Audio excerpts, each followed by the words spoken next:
अखण्डमण्डलाकारं व्याप्तं येन चराचरं तत्पदं दर्शितं येन तस्मै श्रीगुरुवे नमः। अज्ञानान्धस्य लोकस्य ज्ञानाञ्जनशलाकया चक्षुरुन्मीलितं येन तस्मै श्रीगुरुवे नमः।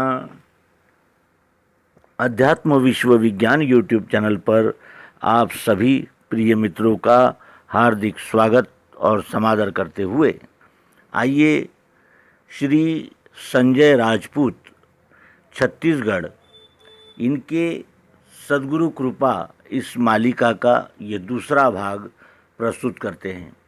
आलेख इतना महत्वपूर्ण है और इतना समर्पक है कि इस आलेख में आध्यात्मिक उपदेशकों को एक क्रम से ये निर्देशन किया गया है कि किस तरह उन्होंने सर्वांग योग का स्पष्टीकरण करना चाहिए।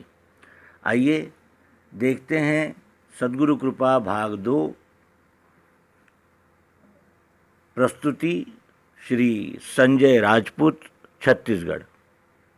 मित्रों, पूर्व में हमने देखा कि किस प्रकार से सद्गुरु हमारे व्यष्टि भाव को समष्टि भाव में लय करते हैं। यहाँ तक हमारे स्थूल देह का अभिमान विश्व विराट से एकाकार होकर तद्रूप हो जाता है, किंतु व्यष्टि मात्र देह नहीं, इसमें मन, बुद्धि और अहंकार भी है।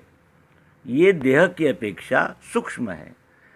देह से इंद्रियां सूक्ष्म, उनसे मन सूक्ष्म है, मन से सूक्ष्म है बुद्धि, काम है बुद्धि से परे। यह गीता के 3 अध्याय का 42वां श्लोक उद्धृत करते हुए वे कहते हैं कि इस प्रकार से ये सभी सूक्ष्म साधन भी क्रमशः सद्गुरु के बताए हुए मार्ग से इसी विश्व में लय होते जाते हैं। इंद्रियों से मन सूक्ष्म है, जो वायु तत्व प्रधान होने से जिस प्रकार वायु एक जगह स्थिर नहीं रहती, सर्वत्र संचार करती रहती है, उसी तरह से मन भी स्थिर नहीं रहता। इसका अनुभव हमें 3 प्रकार से आता है। विश्व की प्रत्येक वस्तु में 3 गुण हैं जो मन को ही अनुभव में आते हैं।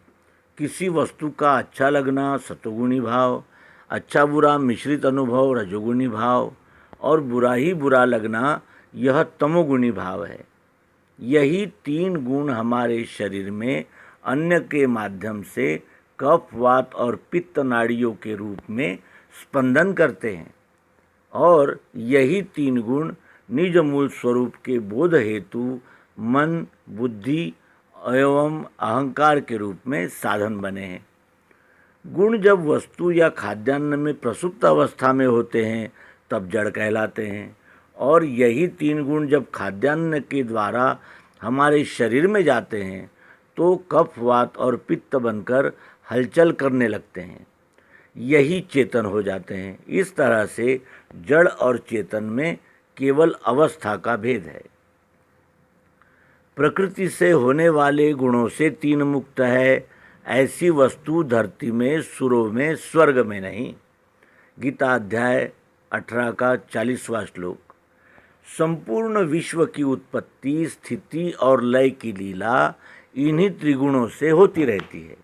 रजोगुण से उत्पत्ति अर्थात ब्रह्मा, सतोगुण से स्थिति, पालन पोषण विष्णु एवं तमोगुण से लय या संहार महेश, यह 3 विभूतियाँ जगत प्रसिद्ध है। प्रथम इंद्रियों से एक ही वस्तु जो 5 प्रकार से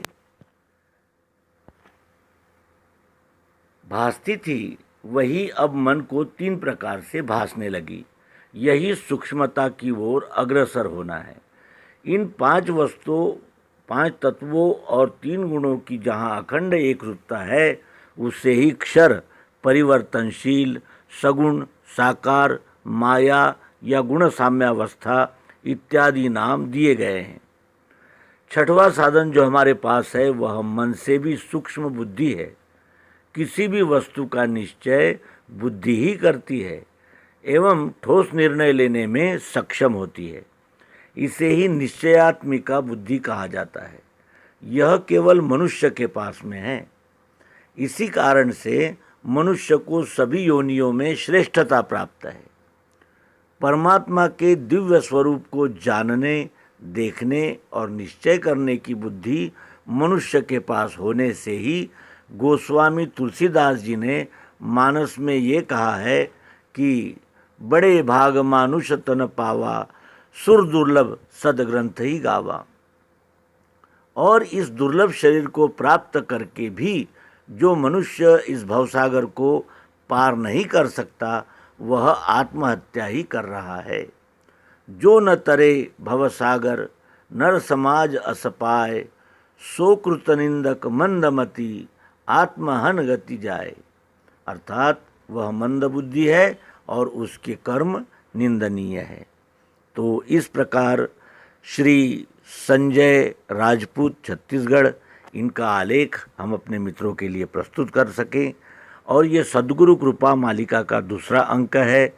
शीघ्र ही हम तीसरा अंक भी प्रस्तुत करेंगे और इन अंकों के माध्यम से सद्गुरु ने सर्वांग योग युक्ति देकर जो कृपा की है उसका स्मरण करेंगे, चिंतन करेंगे, मनन निधि ध्यासन करेंगे। और जैसे शक्कर जल में घुलकर जल ही हो जाती है, वैसा ही हम भी इस व्यष्टि अहंकार से मुक्त होकर विश्वरूप ही हो जाएंगे। इस सद्भावना और शुभ चिंतन के साथ नर्मदे हर सद्गुरु भगवान की जय, विश्वरूप परमात्मा की जय। ओम शांति शांति।